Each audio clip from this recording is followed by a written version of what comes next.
오늘 저는 본문 말씀을 근거로 해가지고 생수를 주시는 예수님이란 제목으로 말씀을 나누겠습니다. 예수님은 수가성 사마리아의 수가라는 지역이 있는데 그 수가성 우물가에서 만난 여인에게 그녀가 기르러 온 우물물과 다른 의미의 물을 오늘 본문에서 소개하고 계십니다. 자, 예수님은 그것을 오늘 본문에 보면 생수라고 그렇게 소개하고 계셔요. 10절 말씀 같이 보겠습니다. 다시 한번 시작. 예수께서 대답하여 이르시되 내가 만일 하나님의 선물과 또 내게 물 좀 달라 하는 이가 누구인 줄을 알았더라면 내가 그에게 구하였을 것이요 그가 생수를 내게 주었으리라. 생수라는 표현을 쓰셨습니다. 영어로는 living water라고 하죠.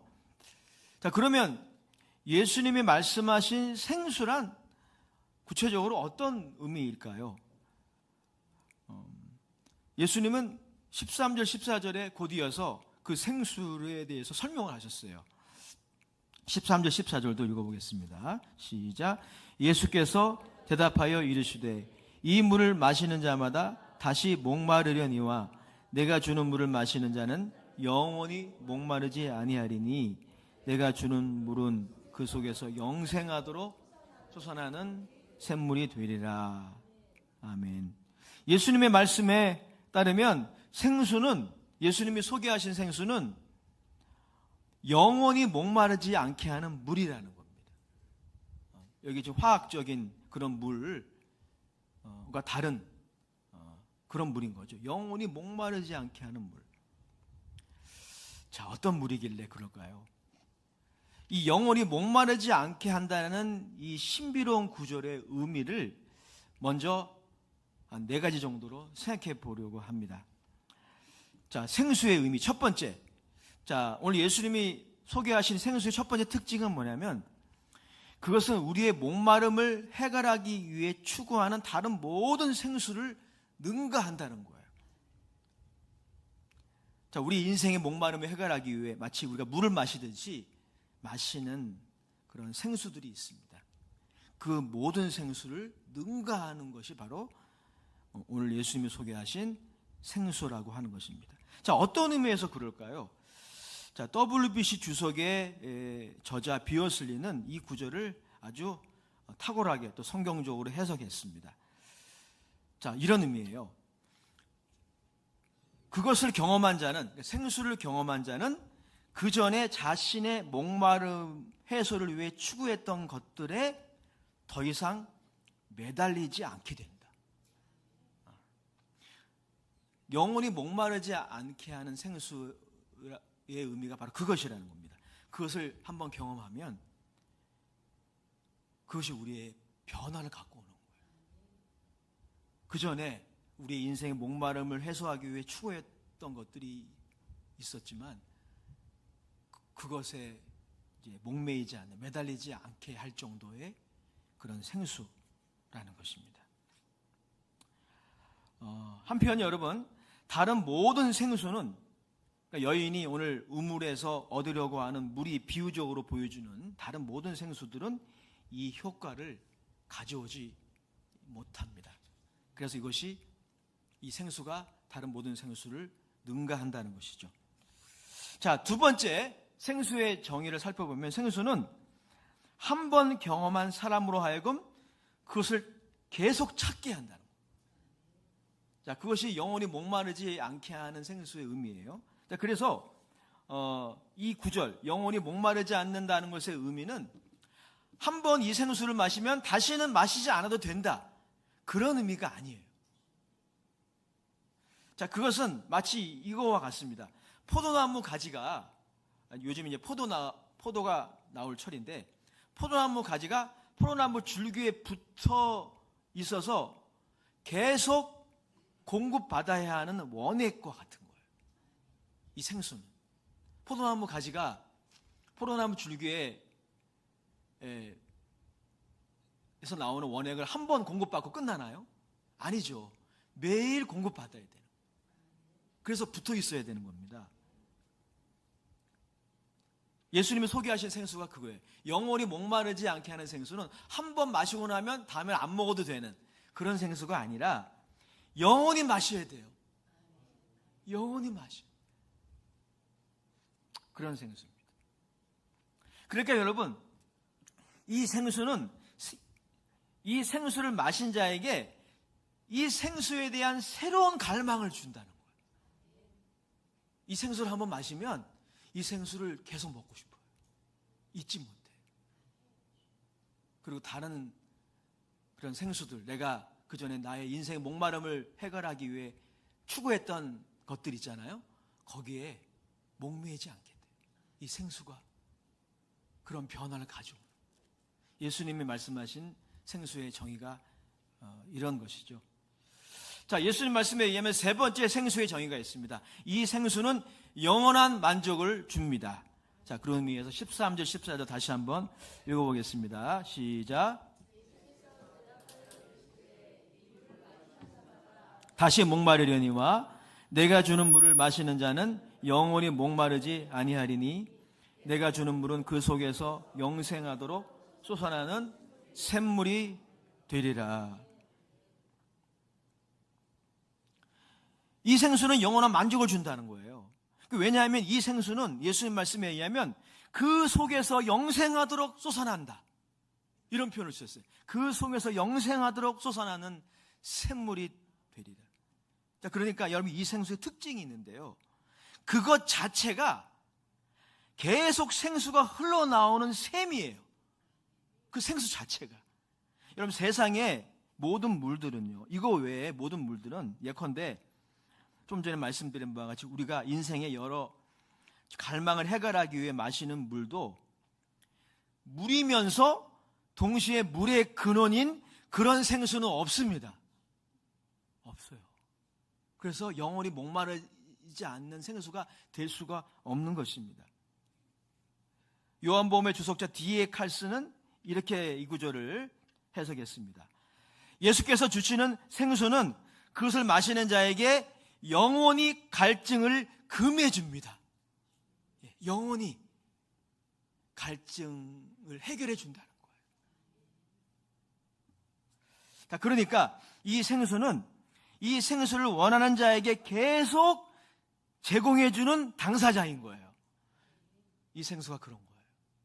우리의 목마름을 해결해 주면서도 그 속에서 계속 솟아나는 샘물인 겁니다.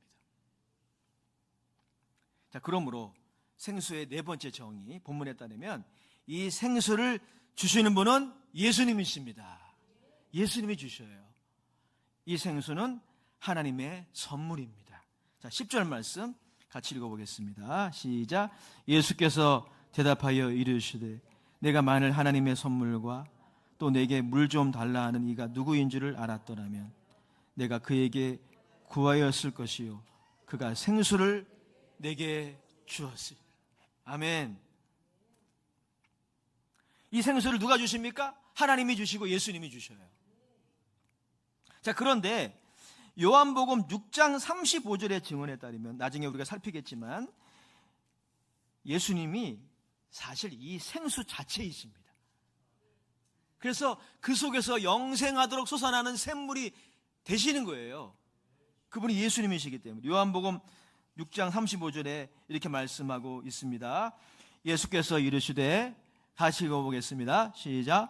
예수께서 이르시되 나는 생명의 떡이니 내게 오는 자는 결코 줄이지 아니할 터이요 나를 믿는 자는 영원히 목마르지 아니하리라. 아멘.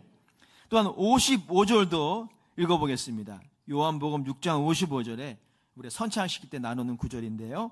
같이 읽어보겠습니다. 시작. 내 살은 참된 양식이요 내 피는 참된 음료로다.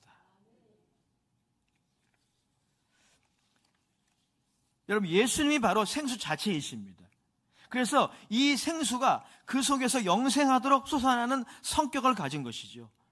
예수님은 그분께 나와 목마름을 호소하며 이 생수를 구하는 모든 자에게 값없이 생수를 주십니다. 그래서 여러분, 예수님이 그런 메시지를 많이 주셨어요. Come to me, 내게로 오라.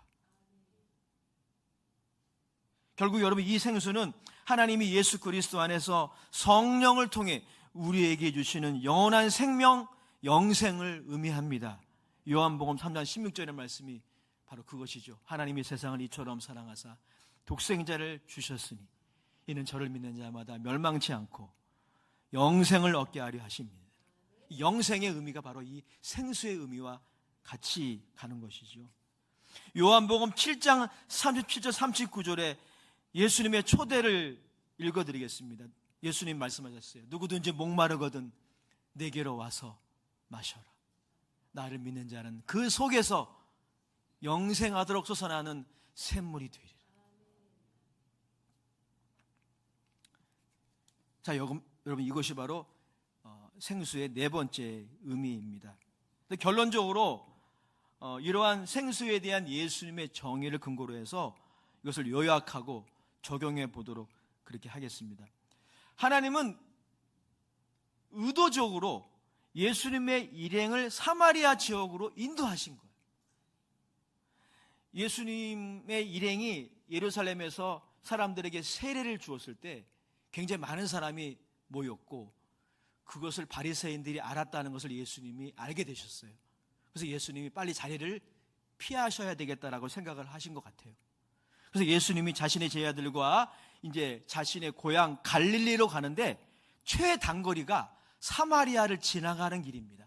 사마리아를 지나가면 한 3시간 정도로 걸려요. 예루살렘에서 갈릴리로 가는 최단거리가 그 길이어서 예수님의 일행이 그 길을 택했지만 그 배경에는 하나님의 섭리가 있었어요. 바로 수가성의 한 목마른 여인을 위한 하나님의 손길, 하나님의 섭리가 있었다는 것입니다. 자, 이 여인, 이 사마리아 지역의 수가성의 이 여인의 인생 역정에 대해서는 다음 주에 좀 더 살피겠습니다. 오늘 본문을 근거로 해서는 2가지만 우리가 알 수가 있어요. 2가지 분명한 것은 이것입니다. 이 수가성의 여인은 정오의 우물물을 기르러 나올 만큼 사정이 있는 여인이에요. 인생이 기구예요. 특별히 여러분, 정오는 언제입니까? 이 팔레스타인 지방에서 우물물을 기르러 나오는 시간대가 아닙니다. 너무 덥기 때문에 해가 질 때쯤 아침에 우물물을 기르러 나오지 정오에 우물물을 기르러 나오지 않아요. 그런데 이 여인은 정오에 아무도 없을 때 우물물을 기르러 나온 거예요. 어떤 이유 때문에? 지금 사람들을 피할 수밖에 없는 여인인 겁니다. 그러니까 우리 이런 추측을 해볼 수 있어요. 어떤 이유 때문에 사마리아 지역에서도 사람들의 입에 오르내리던 수치를 안고 있었던 여인이었어요. 자, 그러나 더 중요한 것은 이것입니다. 그녀가 목마른 여인이었다는 거예요. 목마른 여인. 그녀는 단순히 야곱의 시대에 파놓은 그 수가성에 우물물이 없어서가 아니라 예수님이 소개하는 이 생수를 알지 못하여 목마른 여인이었어요. 그 생수를, 이 우물물을 못 먹어본 게 아니라 예수님이 소개하시는 생수를 마셔본 일이 없기 때문에 그래서 목마른 여인이었어요. 그래서 방황하는 여인이었습니다. 방황 끝에 결국 한간의 부끄러움과 상처 그리고 외로움까지 떠안게 된 여인이 바로 오늘 본문의 수가성의 여인이었습니다. 그렇습니다. 성도 여러분, 오늘날 예수님을 알지 못하거나 예수님을 알아도 이 생수를 알지 못하는 인생은 방황할 수밖에 없어요. 왜? 이 생수를 알지 못하기 때문에, 경험해보지 못했기 때문에. 예수님을 알지 못하는 분들은 말할 나위 없죠. 하지만 여러분, 예수님을 알아도 이 생수를 경험해보지 못한 인생은 방황할 수밖에 없습니다. 사마리아 여인 사실 하나님을 여러분처럼 예배하는 여인이었어요. 나중에 나오겠지만 그에게는 모세 오경이 있었고 하나님 말씀이 있었어요. 그에게는 제사가 있었습니다. 그러니까 여러분, 그에게는 하나님을 섬기는 문화가 그에게 있었어요. 오늘날로 표현하면 교회를 다니는 사람이었습니다. 그런데 예수님이 이 생수를 소개해도 전혀 이해를 못해요. 그래서 예수님께 따지잖아요. 당신은 뭔데 나에게 이 우물물을 주겠다고 한 겁니까? 당신이 뭐 전문가입니까? 그렇게 지금 따지잖아요. 이 생수를 경험해 보지 못했기 때문에, 그래서 알지 못하는 거예요. 여러분, 예외 없이 오늘날 모든 인생 중에서 이 예수님을 알지 못하거나 예수님을 알아도 이 생수를 알지 못하는 인생은 방황할 수밖에 없어요. 이유가 있습니다. 여러분, 인간에게는요, 이 물로 되지 않는 영역이 있어요. 이 물이 너무 중요하죠. 아니, 필수적이죠. 이 물 없이 어떻게 삽니까? 우리 인체의 70%가 물인데, 그런데 인간에게는 이 물 이상이 필요해요. 동물은 물만 있으면 돼요. 여러분이 집에서 기르는 애완견 물만 잘 주고 사료 잘 주면 됩니다. 그러나 우리는 그런 존재가 아니에요. 인간에게는 영혼의 갈망과 그것을 채우고자 하는 몸부림이 있기 때문에, 인간에게는 속사람이라는 영역이 있습니다. 생수를 맛보고 먹어야 힘이 생기는 거예요. 운동선수가 아무리 뛰어나도요, 물을 마시지 못하면, 수분을 공급받지 못하면 힘을 쓰지 못하듯이, 예수님을 알아도 그리고 교회를 다녀도 이 생수를 경험해 본 일이 없거나 아니면 생수를 계속 섭취하지 않으면 힘이 안 생겨요. 힘이 안 생기면 어떻습니까? 시험을 이길 수가 없습니다. 성도가 힘이 있어야 유혹을 이기는 거예요. 성도가 힘이 있어야 외부의 그런 타격들을 튕겨내게 하는 거예요. 성도가 힘이 있어야 고난을 견딜 수 있는 겁니다. 사랑도 힘이 있어야 하는 거예요. 여러분, 왜 이웃 사랑하는 게 그렇게 힘든 줄 아십니까? 여러분, 힘이 없기 때문에 그래요. 그래서 힘든 겁니다. 우리 힘들다는 말 참 많이 하잖아요. 저도 많이 합니다. 왜 이렇게 많이 할까? 이런 생각을 할 정도예요. 가만히 생각해 보니까, 말씀 묵상하면서 생각해 보니까, 나에게 이 생수가 고갈된 게 아닌가? 고갈된 게 아닌가? 이런 질문을 하게 했어요. 여러분, C.S. 루이스라는 유명한 영국의 변증학자가 있죠. 그가 여러 책을 썼는데 예기치 못하는 기쁨이라는 아주 수작을 남겼습니다. 자신이 회심한 이야기를 간증하는 그런 책이에요. 그는 이 책에서 이런 말을 했어요. 인간은 누구나 다 천국에 대한 기억이 있다는 거예요. 교회 다니는 사람이나 안 다니는 사람이나 천국에 대한 기억, 그러니까 영원한 세계에 대한 기억이 있다고 옳게 말하고 있어요. 그래서 동물과 다른 거예요. 우리는 하나님의 형상으로 그래서 창조된 겁니다.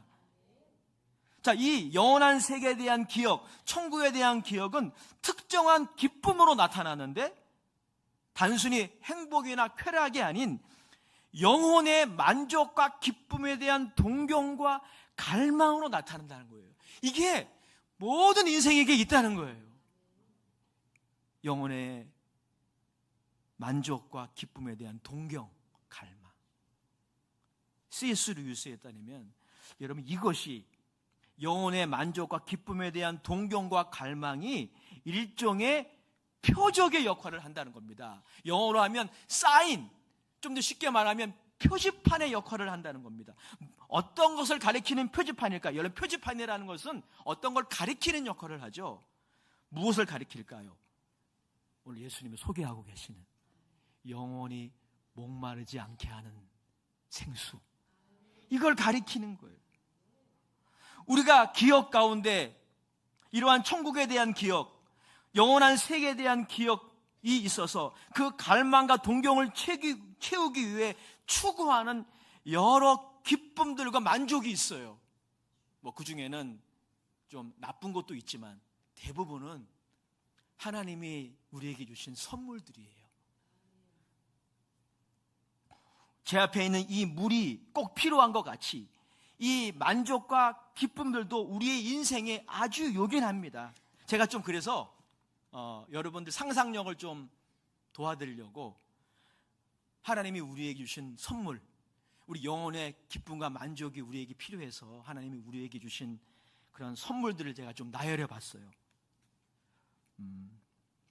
순댓국 좋아하시나요? 순댓국? 순댓국을 먹을 때 그 새우젓과 대주 편육의 오묘한 조화가 일으키는 맛이 있어요. 기쁨이 있어요. 저에게는 순댓국이 소울푸드예요. 소울푸드.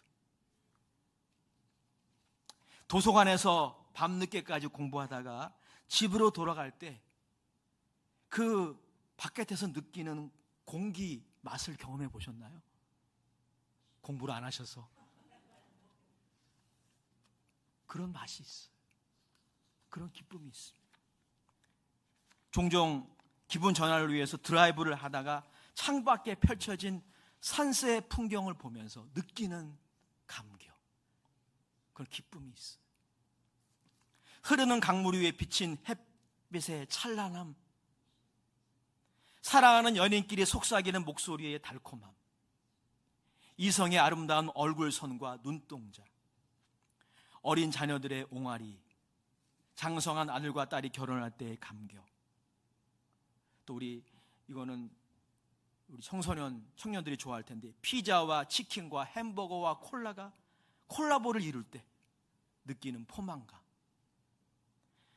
아이스 아메리카노를 마실 때 느끼는 청량함, 그리고 군복무를 마치고 자유의 몸이 되어 유병소를 지날 때 행복, 제대할 때 마지막 유병소 문을 나설 때 그때 그 해방감, 다 여러분 하나님이 우리에게 주시는 귀한 선물이에요.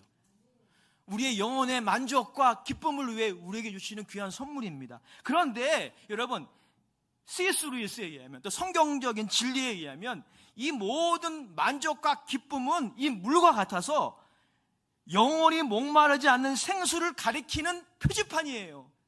표지판. 우리가 여러분 표지판만 계속 바라보고 있지 않잖아요. 그 표지판을 보고 우리가 어디론가 가야 되잖아요. 우리가 어디로 가야 합니까? 영원히 목마르지 않는 생수를 얻는 곳으로 가야 돼요. 그곳이 어디입니까? 예수님이에요. 예수님. 그래서 예수님이 나에게 오라, 나에게 오라 말씀하신 것이. 우리는 야곱의 우물의 물을 마실 때의 시원함, 만족함, 기쁨에서 그것이 가리키는 영원히 목마르지 않는 생수로 나가야 하는 것입니다. 여러분, 이것이 옵션이 아니에요. 이게 선택사항이 아니라 필수입니다. 왜 그러냐면 이것이 없으면 우리는 표지판에 집착하게 되는 거예요. 그러면 뭐가 생겨요? 이른바 중독이 생기는 겁니다. 여러분, 중독이 보통 생각하면은 나쁜 것이잖아요. 뭐 알코올, 뭐 마약 이런 것만 생각하시는데 사실 중독되는 것이 대부분 선한 것들입니다. 어떤 심리학자가 말한 것처럼 중독의 본질은 우상 숭배예요. 그 표지판은 뭔가를 가리키고 있는 역할을 하는 거죠. 우리는 하나님이 우리에게 주시는, 제가 나열해드렸던 이러한 기쁨과 만족을 통해서 그 표지판이 가리키는 영원히 목마르지 않는 생수를 발견하기 위해 나가야 합니다. 그렇지 않으면 우리는 우상 숭배자로 전락할 수밖에 없는 것이죠. 신학자 칼 G 보우트가 말한 것처럼 유한한 것에 대한 무한한 집착이 여기서 비롯되는 거예요. 이게 우리를 파괴하는 겁니다. 유한한 것에 대해서는 유한하게 집착하면 돼요. 안 되면 하나님께 맡기는 거죠. 집착하면 안 돼요. 그런데 유한한 것에 대해서 무한하게 집착할 때 그게 중독이 되고 그게 우리 스스로를 파괴하고 이웃을 파괴하는 것이죠. 여러분, 이것이 바로 우리를 방황하게 하는 거예요. 방황하게 하는 거예요. 그리고 우리의 인생을 소진하게 하는 악의 본질입니다. 에레미야 2장 15절 에레미야 2장 13절에 이렇게 말씀하고 있습니다. 다 같이 한번 읽어보겠습니다. 에레미야 2장 13절 시작. 내 백성이 두 가지 악을 행하였나니 곧 그들이 생수의 근원되는 나를 버린 것과 스스로 웅덩이를 판 것인데 그것은 그 물을 가두지 못할 터진 웅덩이들입니다. 사랑하는 성도 여러분, 요약하겠습니다. 예수님은 이 생수가 하나님이 주시는 가장 중요한 하나님의 선물이라고 말씀하십니다. 그리고 예수님을 믿고 그분께 나오는 자, 구하는 자 누구에게나 주신다고 말씀하십니다. 그리고 예수님은 그것을 경험하라 말씀하세요. 맛보라고 말씀하세요.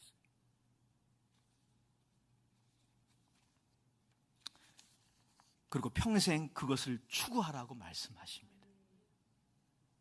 이 생수를 맛보고 경험하고 마시는 것이 그게 기독교예요. 제가 일부 예배 때도 말씀드렸지만 여러분, 기독교는 어떤 행위를 하고 어떤 행위를 하지 않고 그런 그 어떤 윤리 도덕을 이렇게 모아놓은 책이 아니에요. 성경은 그런 책이 아닙니다. 그것 이상이에요. 기독교는 단순히 윤리 도덕 종교가 아닙니다. 기독교의 본질은 이 생수를 맛보는 거고 그리고 경험하는 거, 마시는 거예요. 왜 그럴까요?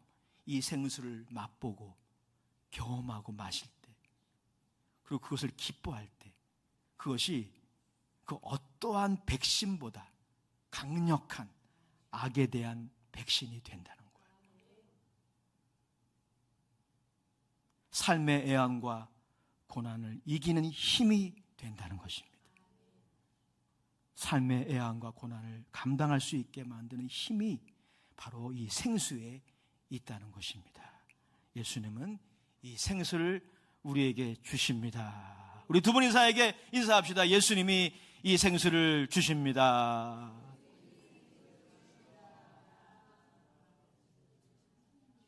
이 생수를 모두가 맛보시기 바랍니다. 이 생수를 모두가 다 경험하시기 바랍니다. 마시시기 바랍니다. 계속 마셔야 됩니다. 계속 경험하시기를 주의 이름으로 축복합니다. 마지막으로 손양원 목사님의 시 하나를 소개해드리고 마치겠습니다. 시의 제목이 굉장히 좀 과격해요. 시의 제목은 예수 중독자입니다. 나 예수 중독자 되어야 하겠다. 술 중독자는 술로만 살다가 술로 인해 죽게 되는 것이고, 아편 중독자는 아편으로 살다가 아편으로 인해 죽게 되나니 우리도 예수의 중독자가 되어 예수로 살다가 예수로 죽자. 우리의 전 생활과 생명을 주님을 위해 살면 주같이 부활된다. 주의 종이니 주만 위해 일하는 자가 되고 내일 되지 않게 하자. 예수 중독자가 되면 특징이 뭐예요? 부활이 있는 거예요. 하나님 아버지, 오늘 고개 숙여 기도하는 모두가 예수님께 나와 이 생수를 맛보고 마시고 영원히 마시게 하옵소서. 예수님의 이름으로 축복합니다. 아멘.